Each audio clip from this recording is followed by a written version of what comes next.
Hello, Shri Swami Samarth. तर ह्या केकचा व्लॉग मी ऑलरेडी अपलोड केला होता काल.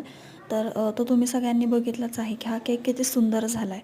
आणि मला ह्या शॉर्टमध्ये तुम्हाला ह्या केकची बॉक्स पॅकिंग दाखवायची होती. सो मी हे छोटासा एक व्हिडिओ रेकॉर्ड केला आहे खास तुमच्यासाठी, की जर टॉल केक असेल तर बॉक्स कसा पॅक करायचा. तर टॉल केकसाठी 2 बॉक्स यूज केलेत मी ह्याच्यामध्ये. 10x10चे बॉक्स आहेत. जसं मी 10x10चा बेस यूज केला आहे 1 kgसाठी, तसं मी 10x10चे 2 बॉक्सेस यूज केलेत. आणि ह्याची पॅकिंग आपण हाऊससारखी बनवतो.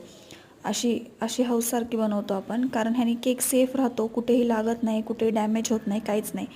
तर हा व्हिडिओ थोडा गडबडीत शूट केला आहे मी, कारण कस्टमर दारात येऊन थांबलं होतं आणि असं दारात येऊन थांबलेलं कस्टमर असं आपल्याला चांगलं नाही वाटत. सो थोडी गडबड झाली होती मला. माझे पप्पा पण आले होते, ते पण थोडी गडबड करत होते की कस्टमर येऊन थांबले, पटकन पॅक कर, आधीच पॅक करून ठेवायचा होता. आणि जर मी आधीच पॅक करून ठेवलं असतं तर तो फ्रीजमध्ये बसत नाही. सो मी कस्टमर आल्यावरच पॅक करायला घेते. तर मी हे शूट करत होते म्हणून थोडा वेळ लागला. तर कसा वाटला तुम्हाला हा व्हिडिओ नक्कीच सांगा मला. आणि चॅनल सबस्क्राईब करायला विसरू नका. उद्यासाठी तुमच्यासाठी एक छानसा व्लॉग येतो आहे. सो प्लीज सपोर्ट करा. थँक्यू.